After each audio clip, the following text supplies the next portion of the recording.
Introduction to computing. So every beginner in computing must understand at least some basic information in computer appreciation. So by the time we're done, we should be able to understand what a computer is, basic components, the input, output, and storage devices, the primary components of the computer, their use, and also the different types of computer software, and define what data and information is. So to start with, computers evolved from a simple PC mainframe computers to the latest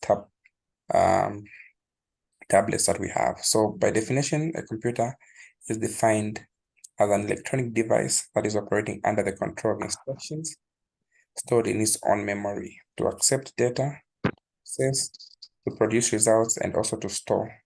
So there are three key components that we must take note of that a computer must do. Number one, input data. Number two, process.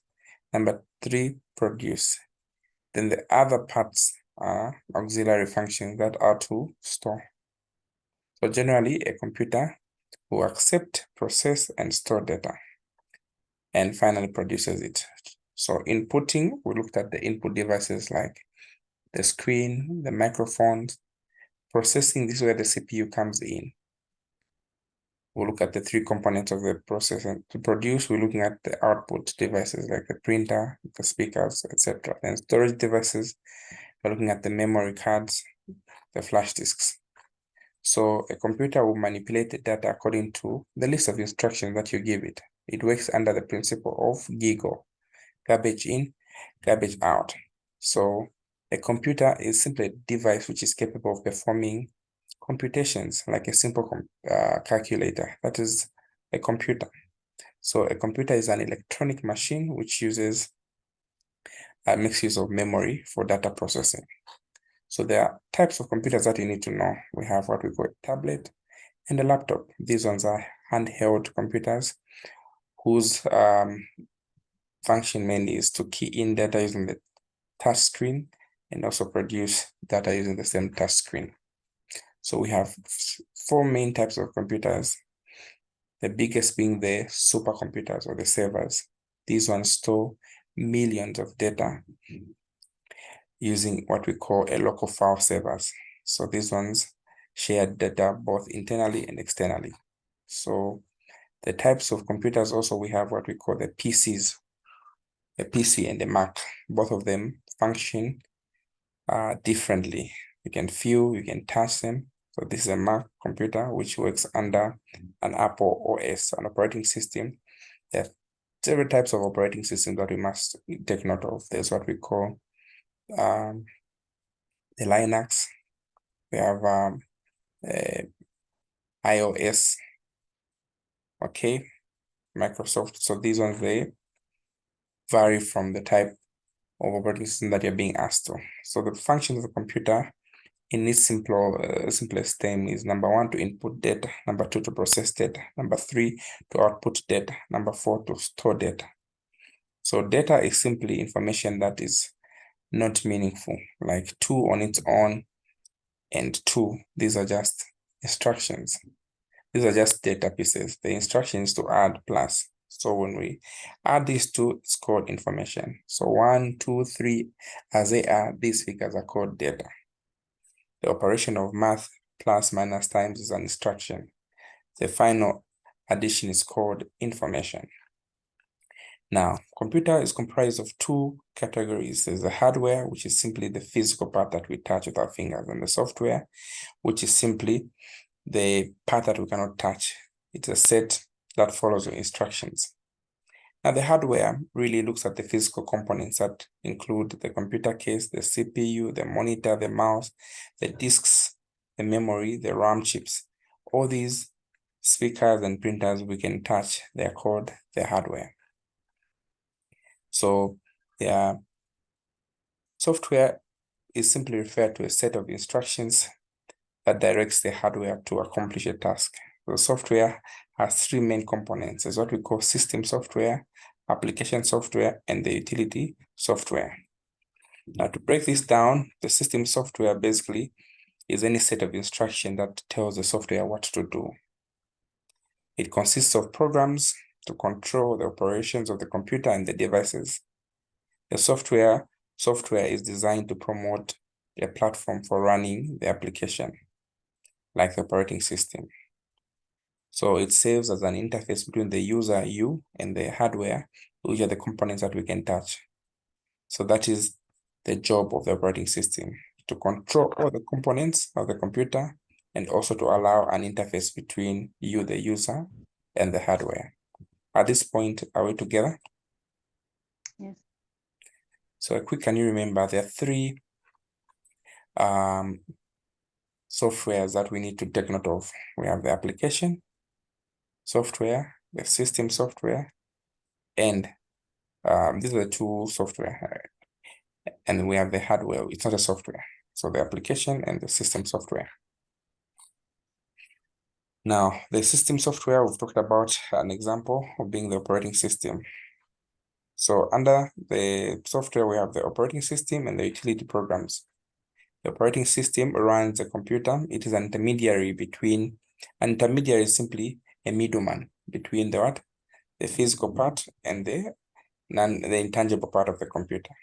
So the functions of the operating system are, number one, to act as the interface. Okay, to make it easy to use. Number two, security issues. So application software is another type of software that is a set of one or two programs that are designed to carry out a particular application.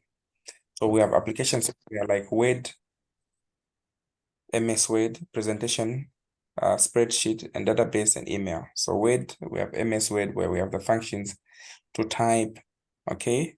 The presentation, we have PPT, that's PowerPoint. We have spreadsheets, that's Excel. So these ones are called what?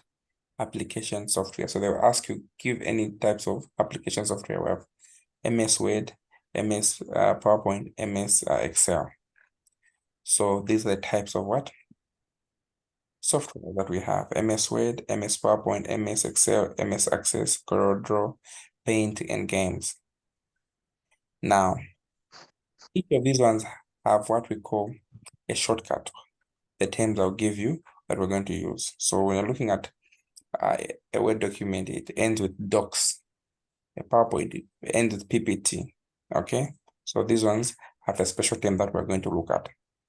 Then we also have what we call utility software, which is used to remove any problem or solve a complex situation in a computer. For example, we have partition magic, which we use when we want to divide your software into two, your operating system. There's 300 GB, you want to cut it into two. This part is for the operating, like you're making compartments. We also have backup utility, which is used to store your information in case it gets lost. Antivirus, this is a utility software. We have different types of antiviruses. We have Kaspersky. We have what type of viruses that antivirus that you know? We have Avast. What else? McAfee. All right. Defender. All these are antiviruses that you can install. We also have data recovery software, which is used to recover. We also have security software as well. These are called utility software. Peripherals. Peripherals are simply attachments that connect to the CPU. Anything that you can attach to your computer, like a speaker, a mouse, a microphone, all these are peripherals. A projector, they're like protrusion connections, okay? They're called computer peripherals. So computers, we are done with the first unit, are simply electronic devices that accept, process, produce, or store information. A software is simply a computer instruction that tells the hardware of what to do. The hardware is a physical component of the computer. The different types of computers are a PC, notebook, servers, supercomputers. We have input, output, and storage devices, and attachments to a computer called peripherals. We go to the second part, which are computer components. So in this session, we need to understand and describe the components of a computer and understand the terminology that we use. So we, in the previous session, looked at a computer as being a device that manipulates information or data and has the ability to store, to retrieve, and to process data. So computers come in many shapes and sizes. So the hardware contains the software. The software contains the two types of software that we've talked about. What software did we talk about? Application. Utility Utility. application. Good. So what examples of utility software did we look at? We have the backup, Partition management, antivirus. partition management, and the antivirus. Good. Those ones are called what? Utility software. Good. So now the operating system has many functions. Number one, to make the computer convenient to use. Number two, to hide the details of the hardware resources. Number three, to provide users with convenient interface with the computer system. The operating system has the following objectives: to act as an intermediary between the hardware and the software, manage the resources of a computer system. Other objectives are to track who is using what resource, because it gives memory space to each resource. An operating system also provides efficient and fair sharing resources, because some of the resources, like the email, the WhatsApp, they require a lot of memory space. What are some of the basic terminologies that we use in computing? For instance, check input. These look at what we use to enter instructions in the computer, like the keyboard, the mouse. We also have storage data. These are saving devices, like the flash disks. They're used when required, when data is inside the computer, and also we have auxiliary, which we can remove. We also have processing data, which has three parts, where what we call the arithmetic, which deals with the calculation part, the logic operations, which converts data into useful information. Then we also have the output information part of the computer, which simply gives results. So the terminologies will come from this diagrammatic review. So the input devices will feed information to the CPU. The CPU has three components: the memory part, the control unit, and the calculation part, which is called the ALU, or the arithmetic logic unit. Then we go to the output. So this is how a computer must be: the three components: the input, the CPU, and the output. The CPU has the memory, the control unit, and the arithmetic and logic unit. Now, the input will feed data into the CPU. The memory will give instructions or information to the storage devices and the processor. And finally, to give scalable data in the output devices to produce results. So there are six primary components of a computer: the input devices, the processor, which has the control unit, the arithmetic and logic unit, the memory unit, output storage devices, and communication devices. Now, input units help enter data into the computer. Input will translate information into binary form. So we have examples of a keyboard, a stylus, a mouse, which is talked about. So these are the examples of input devices. We also have the central processing unit, which is the brain of the computer, which processes information. This brain of the computer has the CPU itself, which has the ALU, the memory unit, and the control unit. Now the CPU is divided into four basic steps, so which I'll not talk about. These ones are not relevant for you. The fetch, the decode may not be relevant for you at the moment. So the control unit is simply the part that manages the entire function of the computer. This gathers information and leads them into processing. And once the processing is done, information comes out as output. The arithmetic and logic unit, as the name suggests, simply the mathematical part of the computer, which performs all calculations. It can also perform functions of comparing data and for decision making. The memory unit has two components. We have the ROM and the RAM. This is where information is stored temporarily or permanently.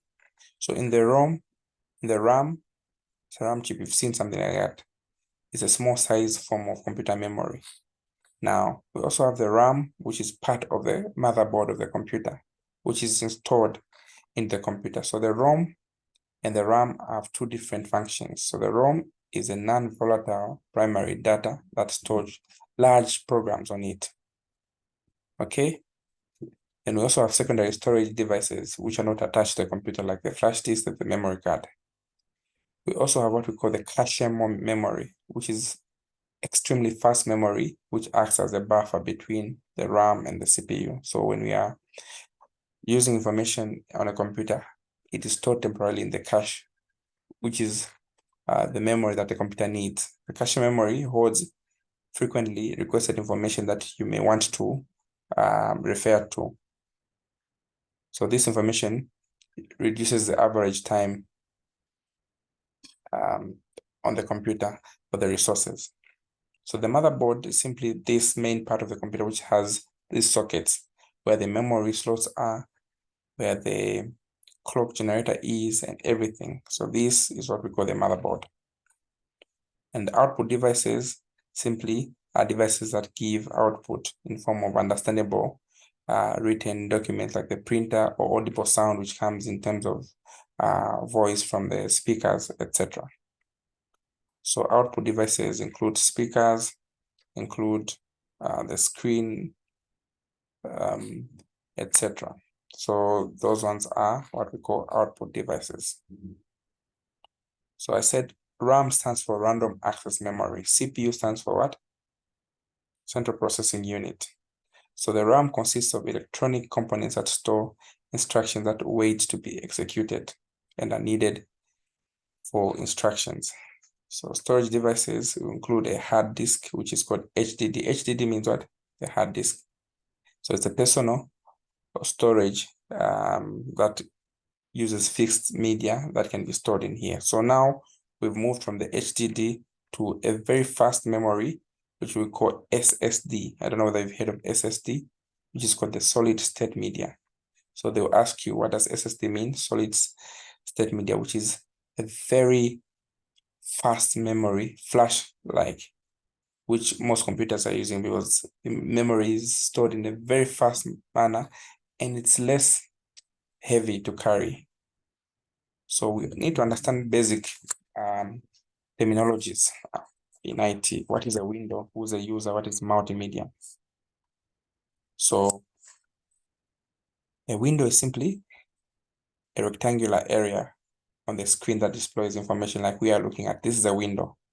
So it has a title bar. The top also describes the components. The title bar is a user interface and buttons that are there. So who's a user? A user is a person who's using the computer. You are a user, an expert, a programmer, or even a novice. A novice is just a layman. Output. Multimedia is a term that is used to describe the output that includes sound, text, graphics, movies, animation. All these are called what? Multimedia. So we're done with this part. There are only 4 parts, so we've done the second part of IT. Unless there are any questions so far? No questions. All right, so let me check through some of the questions that have been tackled because the first part is very delicate. Okay. So in Microsoft Windows, the title bar may not be used to. So of course, I've not talked about that. I just mentioned what a window is. But in Microsoft Windows, the title bar may not be used to what? To copy a window. You cannot Copy a window. Yes, yes. Correct. Then the second part of the question,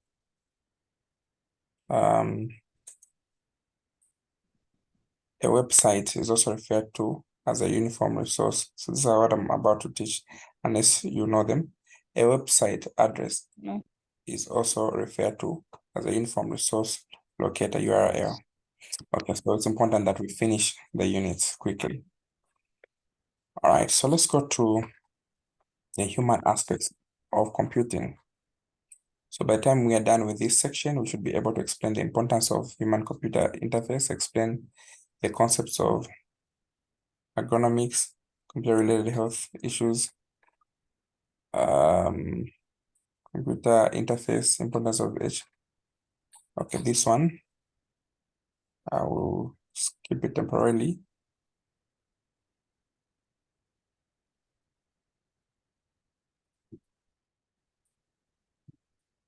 We'll use our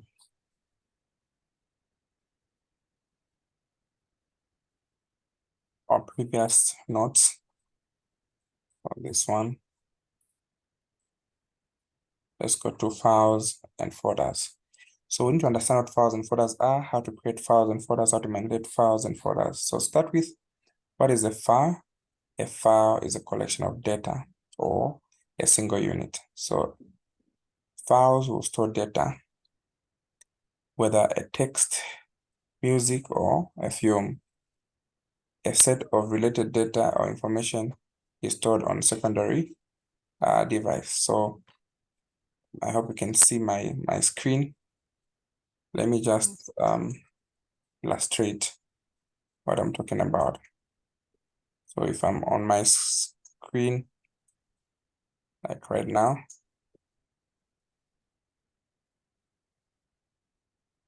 so this is my screen. When I right click, I'm able to open a file. So you go to new, it's called a folder, right? So a folder, there's a difference between a folder and a file. So in this folder, I can call it what? Computer. Now in this folder, I can put in files, usual files like this one here. I take it there, it's a wait file. And this is a movie, okay? So when I open here,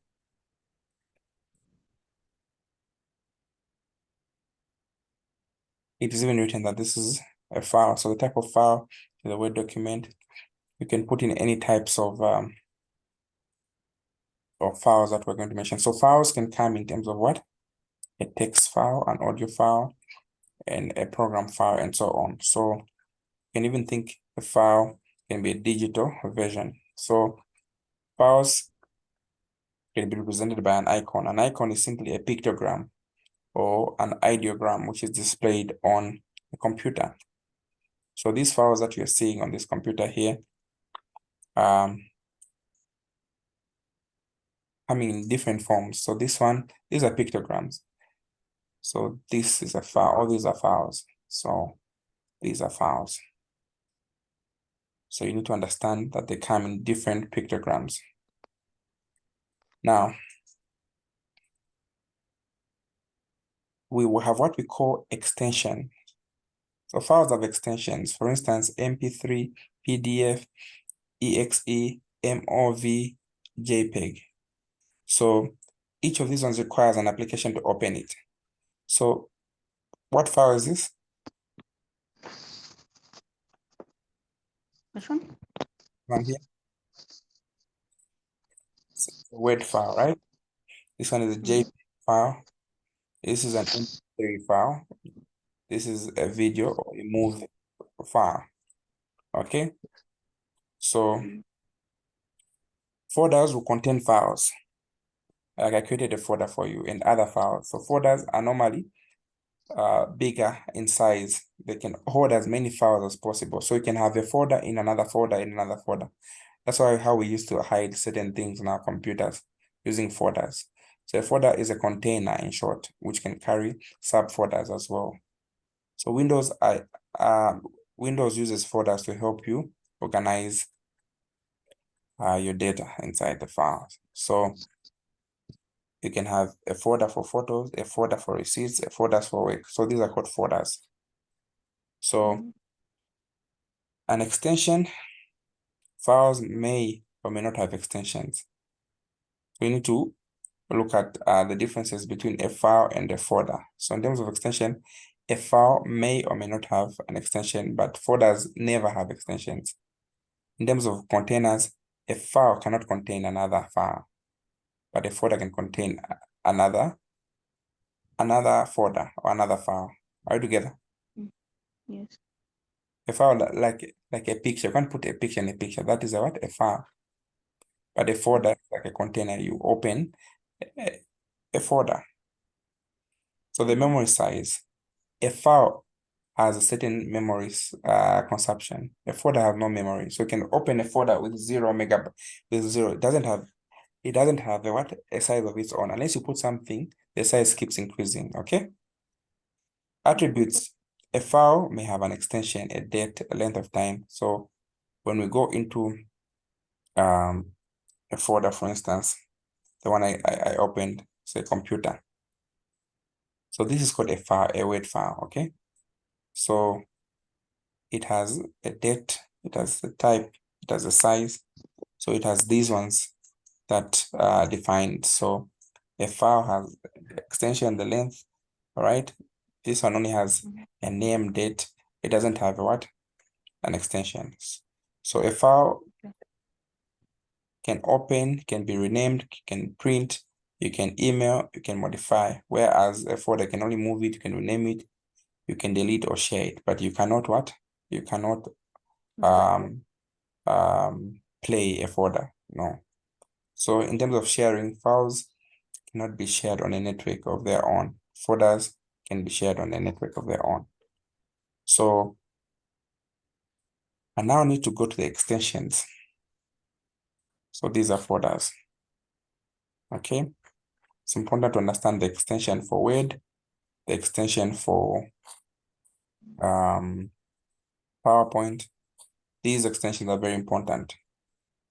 Apart from knowing how to rename, how to right click. So we also have shortcuts. Control A means you are copying everything. These shortcuts are important in computing because they help us simplify our work. So what shortcuts do we know of? Okay, Control A, you're copying everything. Control C, you're copying. Control X, you're cutting. Control Z, and doing. So I'll give you a list of 10 shortcuts that you need to know on the computer. Mention any shortcuts that you know. Control C, Control A, Control X. That's it. That's it. That's it. Okay. Okay, good. So let me help you with any 10. Okay. Control C means what? Copy. Copy, correct. And Control B. I'm not sure if that's backwards. Return. Try again. Okay, here they are. Commonly used ones. We have what? Control C. It means copy. Control X means cut. Control V means paste. Control Z means undo the last action. Control S means save. Control P means what? Print. Control A, you select all. Control F, you find. Control B, you make bold. Control I, you make it italic. Alt and Tab, you're switching between the open applications. Control Alt Delete, you want to go to the task manager. Okay? You able to remember these? Yes, some. Okay.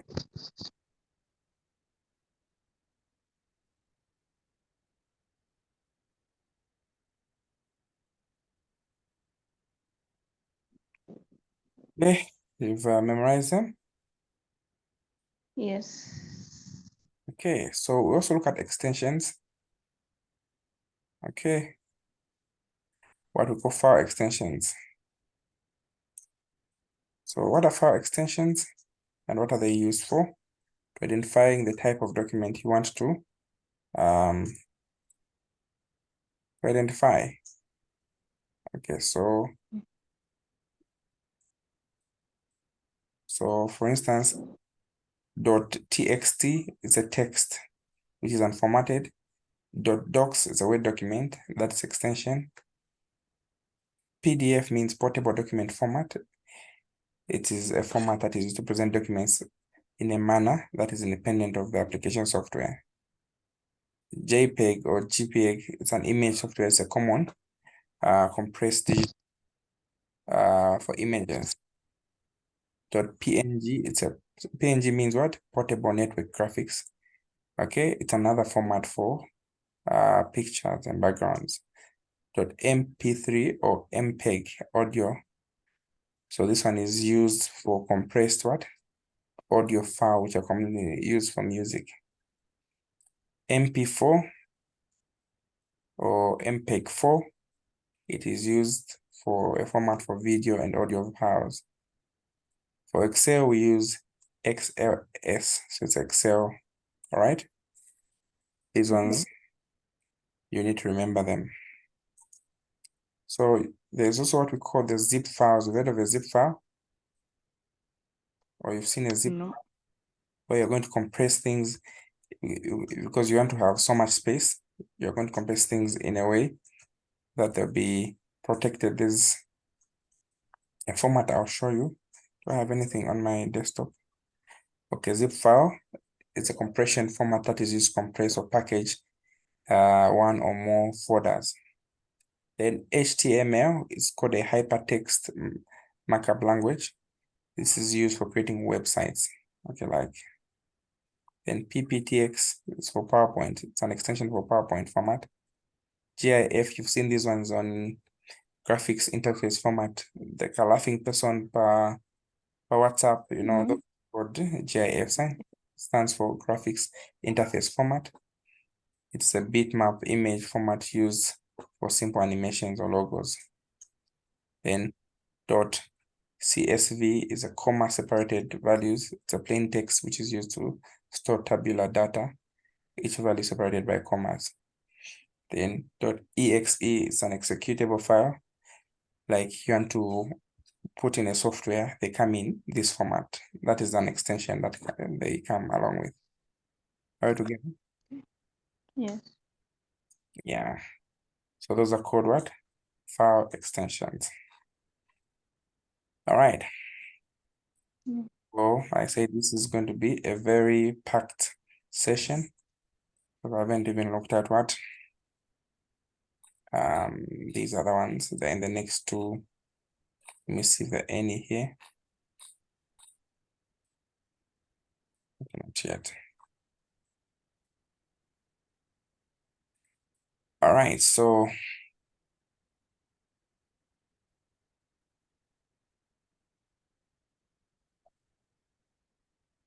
are there any questions at this point? No. 1.2, we can continue to read. A website address is also referred to as a uniform resource locator URL. Given the following example, www.zikazambia.zm, what is the name given to the path.zikazambia? Is the domain name, organization name, or domain location? So this, you wanna try? So this is what I'm under internet. So it's called a domain name. Okay, it's called a domain name. Then number 1.3, which of the following corresponds to an organized campaign to bombard an internet site with excessive volumes of traffic at a given time? Trapdoors, denial of service, Yes. time bombing and hoaxing. Which one? Denial of service. Yes, denial of service, correct. Then which one of the following is not a fundamental component of DSS? So the answer is B, MBMS. Number 5, consider the following statements below. Okay.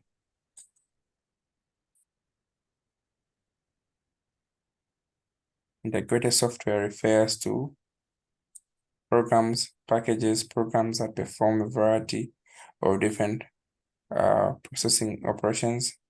An operating system is in charge of supervising and running application packages. Which of the two statements above is true or false? Both statements are true. Yes, both statements are true. All right. I'm glad you've gone through those ones. I wanted to explain the other part of the components that are there. Okay, let's look at 1.6. A routine report. Number 1 is a report produced every year. A report produced regularly. A report that is massive and complex. A report that is less complex. What's the answer? A report produced regularly. Yes, that's called a routine report. Which one of the 7 C's? Which one of the 7 C's of effective communication best describes accuracy? Completeness. No, sorry. Has to be correctness. Yes, correctness, C. All right. Then the term encode is to put information in a manner recipient can understand, interpret the message, provide sufficient feedback, decode the message. This one always gets me. I don't want to guess. I always mix up the two between the encoding and the decoding. To put the information in the manner the recipient would understand, it is to encode. Which of the following is a silent feature of oral communication? 1.9. Which one of the following is a silent feature of oral communication? Allows instant feedback, can have high impact, draws attention to changes and trends. Every recipient gets exactly the same information. What's the answer? Allows instant feedback. Yes, A, correct. Diagonal communication is an example of. Diagonal communication is an example of.